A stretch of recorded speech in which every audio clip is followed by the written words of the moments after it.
Officer bodycam log begins at 2 hours 11 minutes and 34 seconds after Unit 12A responds to a civilian report of intermittent metallic impacts under the disused freight viaduct. Dispatcher notes prior complaints with no confirmed source. I proceed alone due to shift overlap gap. Ambient noise, unusually flat. Wind negligible. Visual feed shows condensation blooming over lens though temperature remains above freezing. Tunnel entrance mark sealed on 2019 city map, but the grate is bent outward as if something forced it. Way from inside. I announce entry and perform standard sweep, but radio returns thin static with faint rhythmic interference resembling slowed breathing patterns. My footsteps echo with delay inconsistent with tunnel dimensions, sometimes returning before I've taken the step. Walls show streak patterns resembling runoff, but fluoresce under white light in a way uncharacteristic of mineral seep. At timestamp 2 hours, 17 minutes and 2 seconds, I find a discarded maintenance badge registered to a worker reported missing. 8 months prior, edges warped as if heated though no burn marks on surrounding concrete. Further inside, I detect a low oscillation traveling through the floor, more felt than heard, like a heavy engine idling somewhere deep below. Bodycam stabilizer begins to pulse, as if adjusting to micro vibrations that don't register on audio. I call for an updated map from dispatch, but transmission fragments and a voice returns that sounds like the dispatcher, but with syllables stretched wrong, as if repeating my request back to me before the mic cuts. At 2:19 and 45 seconds a.m., new echo begins following each movement, but delayed by less than a second, not matching my cadence exactly. When I stop, it stops too late. When I adjust my grip, something clips faintly in response, as though mimicking but lacking finesse. I sweep the light behind me and freeze because the floor dust shows a second set of tracks parallel to mine, compressed deeper, stride irregular, appearing only in segments as though the weight was shifting unnaturally or touching the ground intermittently. Thermal feed flickers and picks up a heat bloom approximately 20 feet back, but shaped like a smear rather than a silhouette. The smear contracts when illuminated, slipping out of view without any corresponding motion on audio. At 2 hours, 22 minutes and 8 seconds, I detect a metallic clatter ahead and the sound of a tool rolling. But the tool itself, an old wrench, spins upright before settling flat like something set it down too fast to control. The motion, the echo of that impact repeats twice. Second repetition softer. Third, almost a whisper like metal on fabric. I continue forward despite increasing visual distortion, as if the camera is trying to interpolate frames that aren't there. The tunnel bends left those schematics show a straight run. Wall surface appears subtly pulsing, contracting at intervals, matching the earlier floor vibration. When I press 2 fingers against it, the surface remains firm, not warm, yet camera feed shows the indentation remaining several seconds after I pull away. At 2 hours, 26 minutes and 31 seconds, radio crackles with a voice matching my own reporting that Unit 12A is exiting the tunnel and heading back to cruiser. I remain inside and confirm I did not transmit. A second transmission follows in my tone, but older, rougher, stating that the subject inside the tunnel learns quicker now, and that it almost has the steps right. I attempt to retreat, but the path behind me doesn't match the entry point. Markings I made with chalk are missing, and the air carries a faint metallic sweetness. Then from ahead I hear my own boot sequence, heel then toe, approaching with the exact delay of the earlier echo, but louder, heavier, dragging slightly as though the echo has grown mass. At 2 hours, 28 minutes and 50 seconds, the approaching steps stop just outside visual range, and something exhales with my own breath pattern, but distorted like compressed audio, stretching to match a template. Feed ends with camera angle dipping, as if someone mirrors my stance a second too late, and forces the perspective to tilt toward the floor where a shadow appears that has my outline, but incorrect proportions in the limbs, as though resized without understanding anatomy. Final frame shows the shadow reaching forward. Fingers elongating, trying to match my hand, but pausing each time I move, as if waiting for confirmation before continuing its imitation. A T2 hours, 31 minutes, and 12-second body cam resumes after a 34-second blackout. Metadata indicates forced reboot, though no manual input recorded. Footage returns with my voice repeating a status code I haven't used in years. Tone flat. Cadence off like someone assembling the words from separate recordings. Tunnel geometry has shifted again, now narrower with support ribs. Visible though viaduct records show no internal reinforcement installed. Floor dust shows drag marks parallel to my own boot prints, each drag ending in a deep puncture like something leaned heavily on 3 points before lifting. There's a faint high-pitched modulation under the audio that spectrogram later shows matching human vocal frequencies, but inverted, as though speech run backward through a filter. At 2 hours, 33 minutes, and 47 seconds, the temperature drops fast enough for lens frost to thread across the edges despite ambient remaining stable on my suit sensors. I call out again, but the reply that comes back is not an echo. It's early, arriving before the end of my sentence, predicting the tone rather than repeating it. Light swings right and body cam captures a shape hugging the curvature of the wall, glossy like wet stone but articulating in small increments. Trying to preempt my movements by adjusting its outline a moment earlier than I shift.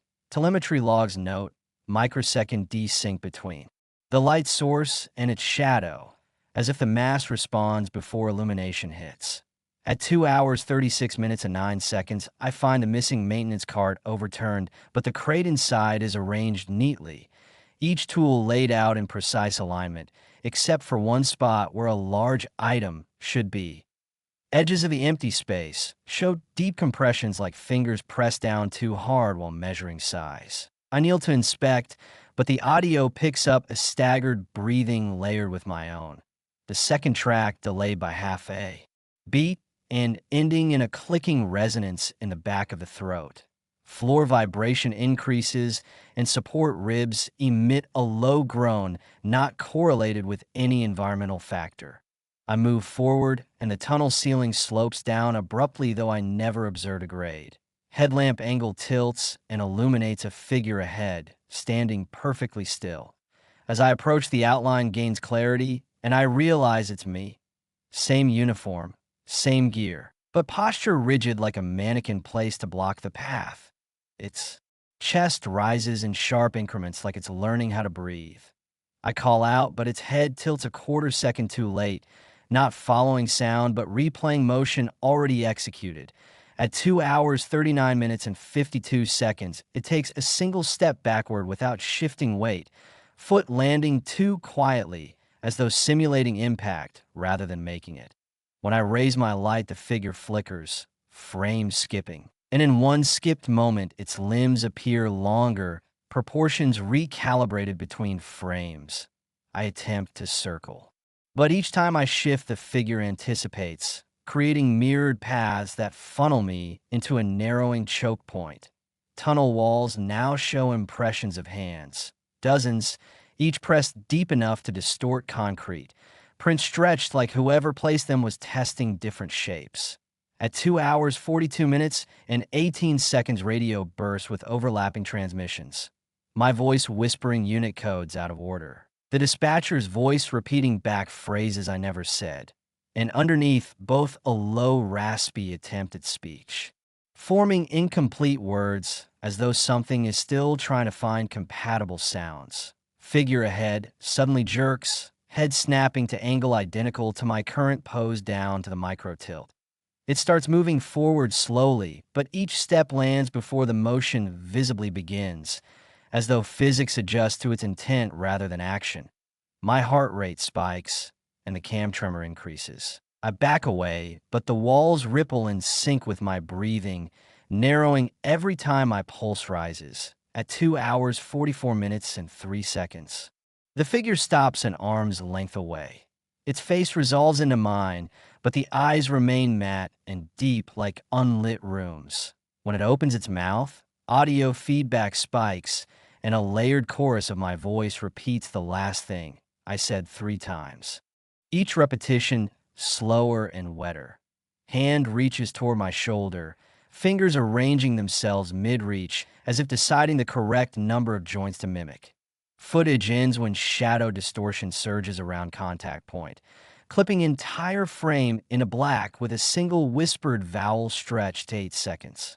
At 2 hours 46 minutes and 11 seconds, the body cam feed restarts with severe artifacting. Sensor log marks a location jump of approximately 12 meters, though no movement was recorded. Initial frame shows the tunnel widened into a chamber not listed in any municipal blueprints. Ceiling arching high enough for acoustic delay, yet every sound remains close as if dampened by something soft above. My breathing is rapid and unsteady, but a second breath overlays it, slower, thicker, shaped wrong in the exhale like air pushed past flexible tissue.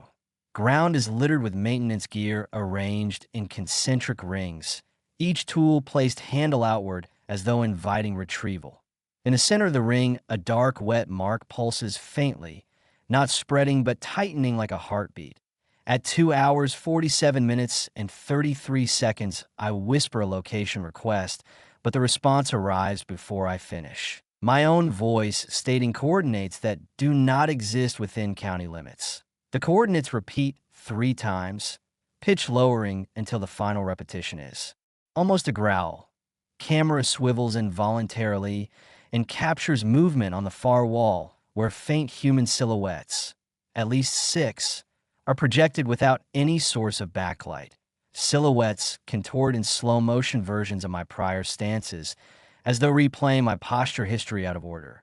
One silhouette lags, twitching irregularly, then splits vertically into 2 narrower shapes that merge again after several seconds like something testing proportion. I step back and heel crushes a discarded radio handset. Once broken, it emits a soft reverse playback of a call log featuring the maintenance worker lost months ago. Voice distorted, syllables collapsing inward until only breath remains. At 2 hours, 49 minutes, and 2 seconds, chamber lights up in intermittent pulses of white, not from my lamp, but from deeper within the structure. Pulses sync with the earlier unknown oscillation felt through the floor. Each flash reveals more details. Long trails on the walls like something was dragged upward, clawless but heavy. Handprints repeating in ascending scales, each imprint evolving. 5 fingers, then 6, then 5 again, but longer. I approach the wet mark and camera autofocus stutters as if trying to resolve 2 versions of the same point. Mark appears shallow, but depth sensor registers several inches. When light strikes it directly, the mark trembles, creating faint ripples despite no liquid present. At 2 hours, 50 minutes, and 28 seconds, audio picks up a new pattern. Someone repeating my badge number with the exact rhythm I use during roll call, but voice cracking at the end like vocal cords not fully formed. Reverb suggests the source is above, though ceiling remains empty. I swing the light upward and catch a distortion clinging to the arch. Outline vaguely humanoid, but segmented, as though every limb is built from approximations of joints observed only once. It retreats instantly, but too late to hide a long smear left behind, shaped like something pressed itself flat to watch. I retreat and trip on the outer ring of tools. Metal clattering triggers a chain reaction. Silhouettes on the wall snap their heads toward me simultaneously, lagging motion replaced by jolts matching my real-time movements. One silhouette moves ahead of me, predicting my flinch before I make it. Then at 2 hours, 52 minutes, and 41 seconds, floor oscillation spikes and chamber contracts by several inches. Dust falling in straight lines like gravity momentarily increased. Walls ripple outward, and a figure emerges from the distortion. Same uniform, same gait, but now moving in perfect sync with me. Not delayed, not predictive, exact, every shift of muscle matched with precision impossible for any human mimic. But the face remains fluid, features adjusting microseconds late, sculpting themselves based on my last expression. When I freeze, it freezes. When I inhale, it inhales. When I blink, it blinks slightly out of order with two blinks layered. Its chest cavity expands unevenly, as though deciding how much air a human requires. Then in my own voice, but quieter than breath, it says, "You went the wrong way, though I did not speak those words. Speaker direction cannot be isolated. My cam records the phrase as if coming from every surface." I step back, but the mimic steps forward, keeping distance exact.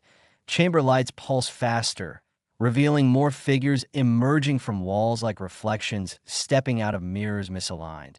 Each one a different version of me. Some taller, some distorted, some with limbs in early stages of imitation. All synchronize their movements after a few seconds, creating a corridor of echoes that usher me toward a narrowing passage opening behind them. Radio kicks in with the dispatcher's voice, but heavily modulated, saying Unit 12, it has completed assimilation protocol, though no such protocol exists. Figures part in identical motions like rehearsed choreography, waiting for me to enter the passage. The last thing recorded before signal collapse is every figure tilting its head in unison. Their voices stacked on top of mine, whispering, "Finish the step with us." At 2 hours, 54 minutes and 9 seconds, the final segment of uninterrupted footage begins with the body cam already inside the narrowing passage. No entry movement is recorded, as though several seconds of travel were overwritten or absorbed. Passage walls appear organic in curvature, yet composed of standard viaduct concrete whose aggregate now pulses beneath the surface like slow peristalsis. My breathing is shallow and fast, but the layered breath, my echo, has stabilized, now perfectly matched in rhythm, yet half a tone. Deeper, as if rehearsed into accuracy. At 2 hours, 55 minutes and 12 seconds, light reveals embedded objects along the corridor. Fragments of uniforms, portions of reflective tape, maintenance IDs fused into the wall at angles, suggesting they were pressed inward gradually instead of impacted. Each embedded piece sits flush with the surface, edges soften like absorbed by heatless pressure. Audio distortion increases, and beneath it emerges a soft scraping similar to fabric dragged over stone, but repeating in loops too. Consistent to be organic. Scraping grows louder until it syncs exactly with my footsteps despite no visible source. At 2 hours, 57 minutes and 46 seconds, corridor expands into a secondary chamber shaped like a ribbed funnel descending into darkness. From above, tiny flecks drift like dust motes but move with directional intent, sliding along air currents that do not match my movement. Bodycam tries to focus, but flecks distort resolution, forming brief hints of facial features. Eyes, mouth lines, appearing for single frames before dissolving. A low vibration undercuts everything, rhythmically accelerating. Telemetry mislabels it as heart rate, though it does not match mine. At 2 hours, 59 minutes and 1 second, radio crackles with the missing maintenance worker's voice stating calmly that alignment is almost complete, followed by wet clicking sounds like joints locking into place. I attempt to retreat, but corridor behind me has sealed. Wall smooth and continuous. No trace of prior entry. Chamber temperature drops abruptly as a silhouette rises from the funnel's center. At first smoke-like, then condensing into a form approximating human posture. Limbs materialize in mismatched lengths, adjusting repeatedly like recalibrating ratios. Head tilts, features blank until the surface ripples and begins adopting my face from the chin upward, stopping at the eyes which remain blind hollows. Audio peaks when it tries to speak. First only a static scrape, then fragments of my own earlier transmissions stitched together in wrong order, forming a phrase resembling, "I am returning you." Surrounding walls activate with shifting patterns, hundreds of shallow impressions bulging outward like faces pushing from behind thin fabric, all shaped in degrees toward mine. At 3 hours, 1 minute, and 24 seconds, chamber lighting shifts to deep infrasonic pulses that camera interprets as rolling bands of shadow. Each pulse pulls the figure's mass closer, blurring space until it stands less than a meter away. I raise flashlight, but beam bends slightly around its torso, suggesting density beyond physical expectation. Its chest cavity opens with no tearing sound, just a widening fold, revealing a hollow interior lined with echoing void that repeats my breathing not as audio, but as physical vibration in the air. Floor tremors become directional, guiding my balance forward like a hand on the back. At 3 hours, 2 minutes, and 59 seconds, the figure reaches out, and its hand splits mid-air into multiple overlapping attempts at fingers until settling on 5 that nearly match mine. Touch to my arm registers as extreme cold, and the contact point on the feed shows my skin dimming one shade, as though losing depth. Radio erupts with every voice heard so far. Dispatcher. Maintenance worker, my own, layered into a single monotone stating, "Step completed, iteration confirmed," while walls press inward subtly, compressing chamber volume. At 3 hours, 4 minutes, and 22 seconds, my vision shakes and feed desyncs by 2 full seconds, creating a double image where I see myself standing still while the mimic moves, then see the mimic standing still while I move, swapping roles unpredictably. Motions align only when both figures face the funnel. Darkness now, cycling with faint reflections of countless silhouettes arranged vertically like stacked mannequins learning. Posture through observation. At 3 hours, 5 minutes, and 40 seconds, the mimic guides my hand toward the chamber floor, pressing my palm flat. Surface responds by softening briefly, then tightening around fingertips with a suction-like pull. I attempt to pull away, but the mimic mirrors resistance with amplified strength, gently, but inevitably lowering my weight toward the floor. Camera angle dips and captures dozens of my own shadows reaching upward from the surface like submerged arms catching light through water. Whispers rise, perfectly synchronized with my pulse, repeating the same line, "Stay in step." At 3 hours, 6 minutes, and 18 seconds, final audible moment occurs. The mimic places its forehead against mine, hollow eyes expanding as if filling with reflected versions of my face, one after another layering until depth becomes indeterminate. Its final spoken word, barely formed, is "join." Body cam feed collapses into white noise, then a still frame of the empty chamber with no figures present. The floor smooth except for one. New imprint matching my exact stance, but deeper than my weight could account for. Log ends with forced shutdown transmitted as Unit 12. Exit confirmed, though no exit is recorded anywhere in the county traffic cams or surface patrol logs.